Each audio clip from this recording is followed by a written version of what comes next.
Hello everyone, welcome back to my channel. मैं पूनम स्वागत करती हूँ आप सभी का अपने चैनल पर। और आज हम बात करेंगे जगतिया की लाइव की। तो भाई जगतिया ने सब पर एहसान किया है, खासकर रिएक्शन वालों पे। और वैसे तो ब्लॉगर्स बात बात पे और मौके मौके पे एहसान करते ही रहते हैं रिएक्शन वालों पे, क्योंकि इन्हीं के भरोसे हम लोग की दाल रोटी चल रही है।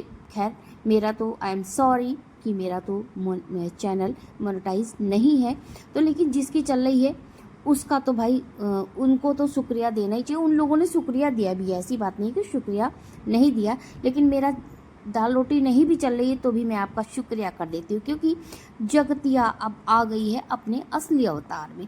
बड़ी मुश्किलों से इतने दिन संभाल के रखा था अपने दिल को, अपने सुकून को, और अपना जो ये दो कार्ड खेलने वाला चरित्र है ना, ये कैरेक्टर, दूसरे के कैरेक्टर को देखते देखते अपने ही कैरेक्टर की जाल में फंस गई जगतिया ने कितने दिन से संभाल के रखा था, रोक के रखा था, लेकिन देखो बर्दाश्त की सीमा होती है। कब तक तो सब लोग इतना परेशान कर रहे थे कि बेचारी जगतिया को अपना असली रूप लेना ही पड़ा। आ गई जगतिया अपने असली अवतार में, और जगतिया ने तड़ाक से कह डाला कि भाई मेरे भरोसे तो तुम लोग की दाल रोटी चल रही है, और तुम लोग जो है कि अपने हृदय में नहीं रहते हो। हाँ, तो भाई जगतिया क्यों इतना गुस्सा, क्यों लाइव में इतना टेंशन ले रही हो? फिर टेंशन ले लेके तो तुम्हारा इतना हाल हो गया ऐसा कि तुम बन गई अप्पू हाथी, है ना। तो कुछ चैनल तो आपकी इतनी मज़े लेते हैं ना कि उनका रिएक्शन देखने में भी मुझे बड़ा मज़ा आता है। खैर, टाइम तो इतना नहीं मिलता, पहले तो घर के काम है भाई, घर की जिम्मेदारी निभाने के बाद ही तो हम लोग को फुर्सत मिलती है कि कौन ब्लॉगर ज़्यादा उछल रहा है, क्रिकेट के मैदान में जा रहा है कि फुटबॉल में जा रहा है कि कबड्डी खेल रहा है या खो खो खेल रहा है। तो हम पकड़ लेते हैं उसको तुरंत कि चलो भैया आ जाओ मेरे पाले में, और हम आपकी उतारते हैं बाल की खाल। तो ये है हमारा काम। तो जगतिया ने अब लो इस पर भी ताना मार दिया। जगतिया अब क्या करें, तुम्हारे पास आकर चाय पिए? क्या तुम्हारी मम्मी हम लोग को चाय पिलाएंगी? लो बेटा चाय। नहीं पिलाएंगी ना, वो तो सिर्फ तुम्हारी मम्मी है ना, हम लोग के लिए तो बलाएं देंगी, बद्दुआएं देंगी। तो चलो आगे बढ़ो जगतिया, अब तुम शांत बैठो, यहाँ मेरा काम है और मैं रिएक्शन दूंगी तुम पर। तो अब बात करते हैं कि जगतिया को आया गुस्सा क्यों, जगतिया महाकाली के रूप में क्यों आई। भाई देखिए, जगतिया ने नाम तो नहीं लिया, थोड़ी सी कंजूसी करिए। क्यों जगतिया इतनी कंजूसी किस बात की? अरे ले लिया होता जिसने आपके बच्चे का नाम दिया तो, लेकिन हाँ क्यों लेती, क्योंकि प्रमोशन हो जाता ना, तो उसके व्यूज़ बढ़ जाते, उस चैनल के डॉलर आ जाते, सब्सक्राइबर बढ़ जाते। लेकिन जगतिया इतनी दान दाता कहाँ है कि ये दान दे सके किसी को? अरे वाह, ये दूसरे का छीनने में थोड़ा विश्वास रखती है, किसी को देने में नहीं। तो भाई इन्होंने थोड़ी सी कंजूसी करी। अरे जगतिया, एक सलाह है मेरी, आपको एडवाइस ले लो थोड़ी, हम लोगों से भी थोड़ा रिएक्शन चैनल वालों पे थोड़ी तो कृपा बरसाओ। वैसे भी आप पूरी वाइटी की देवी कही जाती हो, सब पर कृपा तो बरसा देती हो। क्या रिएक्शन चैनल वालों ने आपका बीघा जोत लिया है जो आप उन पर नहीं थोड़ी सी कृपा बरसा सकती? थोड़ी कृपा बरसाने की कोशिश की हो तो शायद हम लोग भी नरम दिल से आपके बारे में बात करते, लेकिन नहीं, जब आप तीर लेके खड़ी हो तो क्या करें, हम ढाल लेके खड़े ही रहेंगे ना। तो चलिए भाई, जगतिया को गुस्सा क्यों आया? किसी रिएक्शन चैनल वाले ने इनकी बच्ची का नाम लिया और बच्ची को क्या कहा? कुपोषित यानी खाने पीने की कमी, कुपोषण हो गया है उसको, हेल्दी नहीं है वो। इस नाते जगतिया को आया गुस्सा। लेकिन देखिए यहाँ एक बात है कि बच्चे तो बच्चे होते हैं। अब थोड़ा सीरियसली बात कर लेती हूँ मैं कि देखिए बच्चे तो बच्चे होते हैं ना, सबके बच्चे एक ही तरह होते हैं, चाहे कैसे भी बच्चे हों, लेकिन माँ को अपनी जान से ज़्यादा प्यारे बच्चे होते हैं।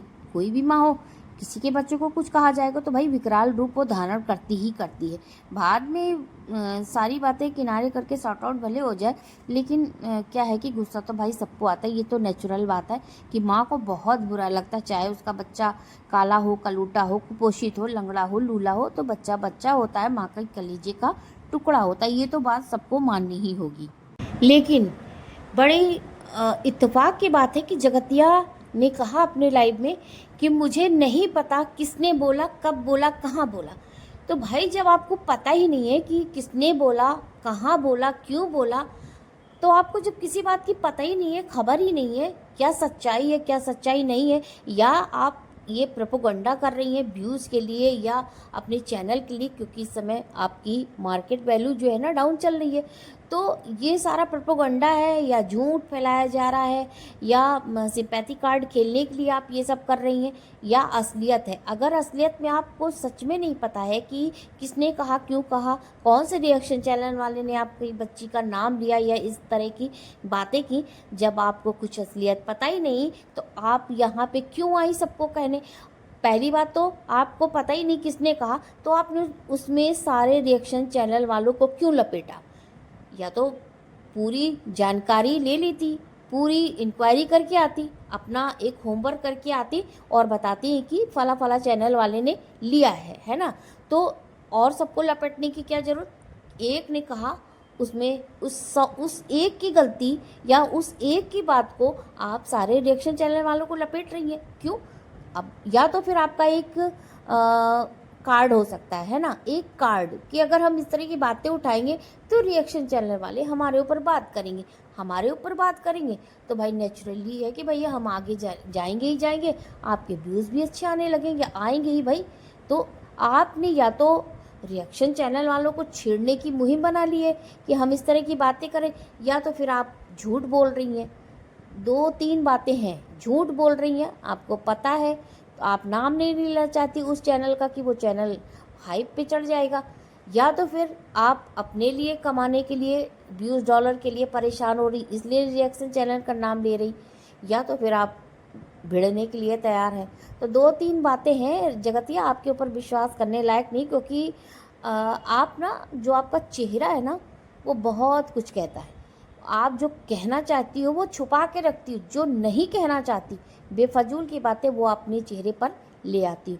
तो ऑलराउंडर तो आप हो, जो सबको ऑलराउंडर बना रही हो ना, ऑलराउंडर तो आप हो, और आप आती हो असली नकली सब चेहरा लेकर के, झूठी फरेबी घड़ियाली आंसू बहाने वाली, तो सारी एक्टिंग तो आपको आती है। ये रिएक्शन चैनल वाले सिर्फ अपना काम करते हैं। जब आपको कुछ पता ही नहीं तो इतना बड़ा स्टेटमेंट देने से पहले आपको 100 बार सोचना चाहिए कि हम कहाँ किसी की बातें कर रहे हैं, क्यों बोलना किसी के ऊपर जब आपको कुछ पता नहीं। सबसे पहला स्टेटमेंट आपका यही था कि मैंने इंस्टाग्राम पे मैसेज आए थे, मैसेज के बल पे आप आ रही हो सबको ब्लेम करने। क्यों ब्लेम करना, क्यों ब्लेम करना, जिसने कुछ किया ही नहीं है, आपको कुछ पता ही नहीं। सबसे पहले आपने आके लाइव में यही किया, इस जरा से टॉपिक के लिए आपने एक पूरी लाइव कर डाली और ऊपर से दुनिया भर की हेट दे डाली, और हेट कमेंट के लिए सिर्फ रिएक्शन चैनल वाले ये करते हैं। तो क्या चाहती हैं आप, एक बार फिर आप मुद्दा बना रही हैं कंट्रोवर्सी का। वैसे तो कंट्रोवर्सी आपको देवी कहना चाहिए, आप कंट्रोवर्सी की देवी हैं, है ना, कंट्रोवर्सी की मूर्ति हैं आप। क्योंकि जब थोड़ा सा माहौल शांत होता है, सब अपने अपने काम में लगे होते, तो कहीं ना कहीं से एक ज्वालामुखी जैसा आप मुंह लेके चली आओगी और पहाड़ फोड़ के रख दोगी कि भाई लो आ गया ज्वालामुखी। तो ऐसी फितरत आपकी है, क्योंकि शांति से जीना आपको आता नहीं है और ना शांति से किसी को जीने देना चाहती हो। ये आपकी फितरत, जहाँ तक आज तक मैंने समझा है, आज तक मैंने यही समझा, क्योंकि आप इस प्रकार की लेडी हो, ना शांति चाहती हो और ना शांति से किसी को काम करने देना चाहती हो। वही हाल आपका अपने घर में भी है, वही आप पर्सनल में भी हो, वही आप अपने प्रोफेशनल में भी हो। अब तक तो मैंने देख लिया कि किसी की ज़िंदगी आपने, एक होता है ना कि किसी की ज़िंदगी में क्या जहर घोलना, उत्पात मचाना और उसके घर को ट्रोल कराना या उसको परेशान मेंटली उस तरह से कि वो परेशान रहे, धमकाना, डराना, ये सब आपका काम है। तो जगत दीदी ने एक बात और कही कि हमारे बोलने से आपको कंटेंट मिलता है, तो जी नहीं, ये आपका भ्रम है। ये आपने ना एक पाल रखा है जो भ्रम अपने दिमाग में, इसे निकाल दीजिए। आप ही बहुत बड़ी देवी नहीं हो, आप अपने को समझती हो ना देवी, लेकिन हम सब नहीं समझते आपको देवी। आप जैसे जितने भी ब्लॉगर हैं सभी की कुछ न कुछ पेज कहीं भी फिर जाता है या फिर कंट्रोवर्सी होती है, तो वही हम लोग का कंटेंट होता है, वही कंटेंट हम लोग को मिलता है और हम लोग उस पॉइंट को उठाकर उसी पे बात करते हैं। तो आप बहुत महान नहीं हो कि आपने मुझे या और किसी को कंटेंट दिया तो लोग उस पर बातें करेंगे और फिर फ़ायदा तो आप ही को हो रहा है। अगर आपके बारे में बातें हो रही तो फ़ायदा तो एक तरीके से आपको भी हो रहा है और जो कंटेंट बना रहा है उसको भी फ़ायदा हो रहा है। तो ये आपने बहुत बड़ी महानता का काम नहीं किया है कि मेरे बोलने से, अरे इतना घमंड किस काम का। हाँ, तो एक बात और जगतिया ने कही कि मेरी बेटी को छोड़ दो और मेरे पे आप रिएक्शन दो। तो चलिए ठीक है, बेटी सही बात है, बेटी और बच्चों को थोड़ा सा नहीं लाना चाहिए बीच में। भाई देखिए, मुझे तो बिल्कुल पसंद नहीं है कि बच्चों को बीच में लाओ। तो बच्चों की तो बात मैंने कभी की ही नहीं, चाहे वो किसी के भी बच्चे हो, कभी भी नहीं करती। हाँ, ब्लॉगर की बात ज़रूर होती है। तो जब जगत दीदी आप ये कह रही हो कि मेरे पे बात करो, लेकिन जब आप पर कोई रिएक्शन वाला बात करता है तो आप उससे खफा हो जाती हो, फिर आप उसको दुनिया भर की धमकी देने को चली जाती हो। तो ये बताओ, एक ही स्टेटमेंट पे रहो ना, एक जगह रहो, आप डिसाइड करो कि आपको करना क्या है। आप तो पहली बात 4-5 बार बोल चुकी है अपने लाइव में कि मेरे पे दो ना रिएक्शन, मुझे कोई दिक्कत नहीं। तो दिक्कत कैसे नहीं है? अगर आप पे रिएक्शन दिया जाता है तो खफा हो जाती हो आप। तो पहले तो आप अपनी बात पे कायम नहीं हो, फिर आप इधर से उधर रिएक्शन वालों को टारगेट कर रही हो। आपको पता है नहीं कुछ, लेकिन फिर भी लाइव में कह रही हो कि मेरी बेटी के लिए बोला। अरे भाई, कौवा कान लेके उड़ गया उड़ गया उड़ गया, ऐसे पे मत उड़ो। पहले तो देखो अपनी कान है कि नहीं। तो पहले सबसे अपना दिमाग सही करो और क्या बोलना है ये सोच विचार के पूरी स्क्रिप्ट लिख लो और उसके बाद आओ बोलो। इतनी तो समझदार है, बौखलाओ मत। इतनी तो समझदार तुम हो। और नहीं कुछ आ रहा तो अपनी लखपति भाभी से सीख लो ना कि कैसे कैसे बोलना, कैसे झूठ बोलना, कैसे सही बोलना। पूरी फैमिली ही तो ऐसी है तुम्हारी, तो किसी ना किसी से राय बात लेकर आया करो। तो फ्रेंड्स, ये था जगतिया के ऊपर रिएक्शन वीडियो। कैसा लगा वीडियो पसंद आया हो तो लाइक सब्सक्राइब चैनल को करिएगा ज़रूर से ज़रूर और बेल आइकन ज़रूर हिट कीजिएगा। मिलते हैं फिर किसी रिएक्शन वीडियो में, तब तक के लिए आप सबका बहुत बहुत धन्यवाद। Thanks for watching.